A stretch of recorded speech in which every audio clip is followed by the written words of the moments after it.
Welcome to episode 15 of News for the Blues.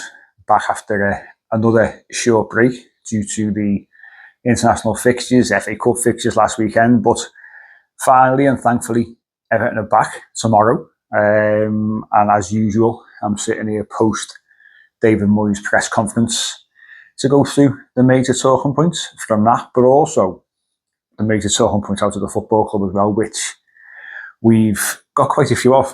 But let's jump into, I always forget to do it, is the shirt behind me. You can see there, that one there, this season's home shirt, signed by the man himself, Michael Keane. Those of you who follow us regularly, listen to the show, will be aware we were down at Finch Farm last week speaking to Michael Keane. Great of the club to let us in, give us our access. Had a nice chat with him in regards to, obviously, the season, the manager, and the aims as well for the final 7 games. So if you haven't watched or listened to episode 305, please do so. Good 10-minute chat with Michael Keane, available on YouTube as well as obviously across the Spotify and Apple and all the other audio options as well. And some of that sort of ties in with today's press conference as well, because I mind you was asked about certain things that we covered with Michael last week. But before we jump into that, let's discuss the latest news which came out this morning in regards to season ticket renewals for the 26-27 season. Obviously, I think we were all semi-aware or maybe expected a price increase. I think the average increase for next season is around £45 in regards to adult tickets. I think mine's £55, so a little bit more, which equates to around about, I think mine, about £2.89 or £2.90 per game. Obviously, it's a bit different this year, isn't it? Because it's going to be our second season at our new home. Prices are probably reflective of that. People have got different opinions.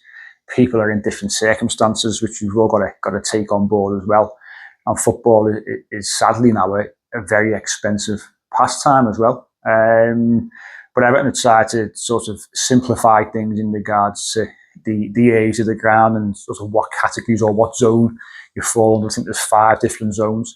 And that's where the different pricing comes along. So they have put out a map which shows obviously the different age of the ground and what zone they fall under.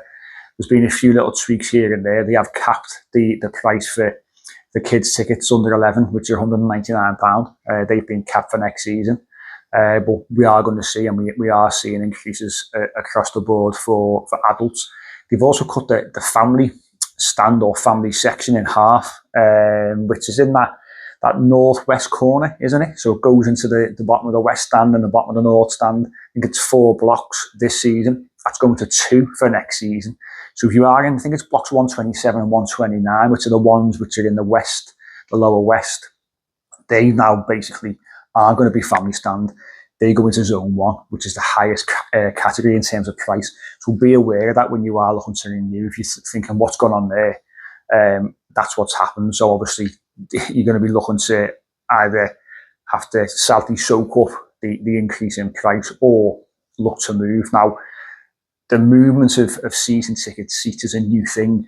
They've obviously come out a couple of days prior to today to advise that there is going to be a window. So if you want to move from your current season ticket seat to a different seat, I think I'm going to look at it potentially, just so I can be maybe a little bit closer to the action from where I currently am in that southeast corner. That's going to be available as well. Now, it is dependent on when you renew. So if you are going to renew, the quicker you renew, basically the better your chance of getting a better ticket a better seat if you do want to move. So the quicker you do it, the better availability and better option of seat transfer you will get. That will come after the season ticket renewal window, and it'll come before any new season ticket holders are advised that they can get a season ticket. So obviously, with this being our first season, a lot of things are trial and error. A lot of areas of the ground where obviously people have chosen to sit might not basically work for them for a variety of reasons. They might just want to try somewhere else. As I say, for me, I want to be maybe a little bit closer, because as we know, that south stand and the southeast and southwest corner, they are steep, they're high, great view. I love where it sits, but I was in row 8 of the paddock, so it's quite a transfer from row 8 to row 53. So I'm probably going to try and go a little bit closer, but that option will be available. But you've got to renew first. That's the main thing. Renew your season ticket, and then there will be a separate window, separate email will come out for you to actually look to transfer your seat if you wish to do so. So just bear all that in mind. There is a season ticket plus option this season for an extra £50. Gives you a range of benefits. Have a little look on the club website in regards to what you will get with that. But that was the big news from today. Is the season ticket renewal window is open from today, closes the 20th of May at 4 o'clock. So the sooner you do it, the better option you've got if you do want to transfer to a different part of the ground or a different seat. As I said, it's been a little while since I've recorded a news for the Blues because of the break. As I say, we had a great chat with Michael Keane last week on the podcast. The three of us were down at Finch Farm. But good to get back, and good to get Everton back, isn't it? Because it's been a long time. And get used to it, because next season there's a 3-week, I think, international window in the earlier part of the season as well. So something which sadly is impacting the Premier League side of things more often. But back to it, tomorrow, tricky trip to Brentford. The side, they were on the same points as us, slightly better goal difference. Both clubs vying for European football next season. 7 games to go. It's the first of 7 massive games for the football club, isn't it? Because, did many of us really envisage us being in with a chance of European football this season? I know I didn't. I think I'd say it time and again on the podcast. I've always thought the range for Everton between 8th and 12th would be probably the target for this season. In with a great shout of not only Conference League, Europa League, but Champions League football. And it sounds crazy to even say it. But as we know, after Arsenal beat Sporting Lisbon a few days ago, the 5th place team in the Premier League will also get Champions League football. So listen, that's a target, of course it is. Not to say we're going to get it, but isn't it nice to be in that conversation? Isn't it nice to have an opportunity of fighting for Champions League football? So something to bear in mind. The manager was asked about Europe. He said, certainly it's been one of those situations with David Moyes in Europe. He talked about it. We lose a few games. He says he's not going to talk about it anymore. We win a few games. He started to talk about it again, which he did today. He's trying to dampen things, but then he's also shown his excitement to the fact that we're actually in the conversation, and the fact he wants to get Everton back into European football, and how much it would mean to him for us to be back in one of those competitions. It's an aim. Again, going back to when we spoke to Michael Keane, he said when the manager came in, he said to the players, listen, once we get through this situation that we're in regards to staving off relegation last season, which we did pretty comfortably and pretty quickly, he said this football club, the aim is to be in Europe. And he said that's always been a target. First day back of pre-season, conversations are happening. So as much as maybe we thought that it's too much too soon, that's been my line for quite a while. And it does scare me a little bit, because you can see what European competition has done and can do to sides. You look at like Forest, Palace, for example, this season, Newcastle, another one, and it does impact your league form. You've got to trust the club, though. If we do get European football, that we can have a successful transfer window in the summer and be able to attack things on all fronts. But David Moyes is excited by it. Obviously, he said the 3-week break hasn't really helped, because you win your last game comfortably by 3-0, and you want to keep the momentum going. And sadly for us, that wasn't possible. But I say back to it, and can we keep that momentum going after winning 3 out of the last 4 games? He said he's not looking beyond Brentford. He was asked about obviously the Merseyside derby to come, and what a win at Brentford could mean going into the Merseyside derby. Obviously, we're very close to our rivals Liverpool. I think they're 3 points clear of us. Depending on what happens tomorrow, you could be going into the Merseyside derby of sort of winner takes all in terms of who's going to be above who at that particular stage of the season. But he said the Brentford game, obviously, they've done really well. Lots of praise for Keith Andrews. And rightly so. He was the set-piece coach at Brentford. He's followed in the footsteps of a successful and liked manager in Thomas Frank. We all, let's be honest, we all sat there at the start of the season and thought Brentford are key candidates to be in a fight and in a battle to stave off relegation. Haven't done terrifically well. They came to our place, and Everton were a bit naive and open, and obviously we shipped 4 goals, and Thiago absolutely tore us apart, didn't he? But watching them on that particular day, the progression that they've made under Keith Andrews, it's been really impressive. And for me, depending on who finishes above who, if they grab European football, for me, it's got to be a shoe for the manager this season, because it's been an incredible season for them. So, difficult task. David Moyes, as I say, full of praise for Keith Andrews. Bit of focus on the set pieces, because we know how good they are from set pieces.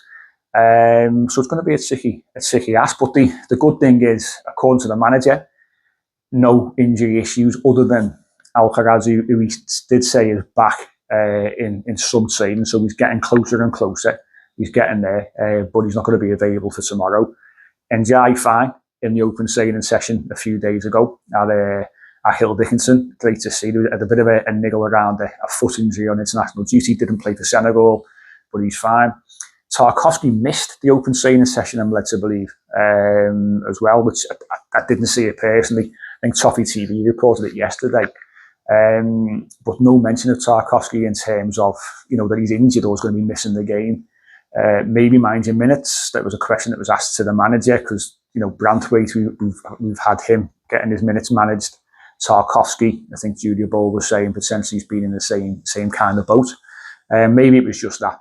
Maybe they're just being a little bit careful, but no new injury concerns from what the manager says. We know sometimes he's not always totally open around injuries, but we'll take him at his word, and hopefully everyone other than Alcaraz is available. We know about Jack Grealish, obviously. Another player that the manager was asked about, because he's doing his rehab at Finch Farm, which is a bit different from the norm when you've got a player on loan. Normally they go back to the parent club. He wants to stay at Everton. He's in and around the club. The manager said, it's great to have him around the club. The character of him, he wants to be there. But no updates in regards to what's going to happen in the summer, because there was a bit of talk, wasn't there? I think it was the start of this week that Everton had open talks with Manchester City and Jack Grealish in regards to getting another deal done for the summer. Now, whether that's going to be looking at a loan deal, whether it's going to be looking at a permanent deal. Obviously, Manchester City have got him going into his last year of his contract. I'm sure they're going to want to recoup at least his book value for the final year of his deal. How it's going to work, I don't know. But I think that the noise is that Everton and Jack Grealish are keen on getting a deal done. He's been immensely happy at the football club. He's still happy. As I say, it shows the fact he's doing his rehab at Finch Farm, that he wants to be at Everton Football Club, which is refreshing. And hopefully he can come back and the injury doesn't leave any kind of lasting damage and impair him too much when he's back fully fit. So one to watch there. You'd assume that that'll be done fairly quickly if it's going to get done. But we will see what happens on that. And finally, there was a bit of a chat around, obviously, Beto. Hit a bit of form, and he with a couple of goals against Chelsea. His first one in particular was fabulous. Great assist for the third as well for Iliman Ndiaye. And David Moyes compared that to last season, when I think the manager came in, he scored, I think, 7 goals in that second half of the season, and the importance of maybe doing the same again, because if your striker's scoring, then you're potentially winning games of football. And with 7 to go, 21 points to play for, every game is massively important. And looking at that, you're probably thinking, out of those 7 games, if you can win 4 of them and get at least 12 points, puts you on 58. It puts you in a good position to grab a European spot, in my opinion. Anything can happen. We know we've got a tricky end to the season. Brentford, Liverpool, West Ham fighting for the lives, of course. Manchester City at Hill Dickinson. Crystal Palace flying high, obviously great win last night in Europe. They're looking at getting to the semi-finals of the Conference League there. Obviously Sunderland, Tottenham fighting for their lives. It's a tricky end to the season, it really, really is. But we're in the mix. That's the most important thing. Got a great chance, and it all starts tomorrow. The most important game is your next game. If we can just nick a win there, and certainly not lose, that'd be massive. I don't think a draw would be a bad result, I've got to be honest with you. But I do think that a loss, I think, would be City to recover from, just on the fact that they go 3 points clear plus a better goal difference. That's, you're looking at sort of 4 points in a way to overturn the final 6 games. But can we just stay in there? Can we get a draw? Can we nick a win? Would be fabulous if we can. Fingers crossed on that. But that's me for today. We'll be back at ourselves, obviously, on Sunday to look back on that Brentford game. And then it's all eyes on Hill Dickinson Stadium next Sunday. Merseyside derby preview. Looking forward to that one, but obviously most important thing is Saturday. So thanks for watching, thanks for listening. We'll catch you on Sunday.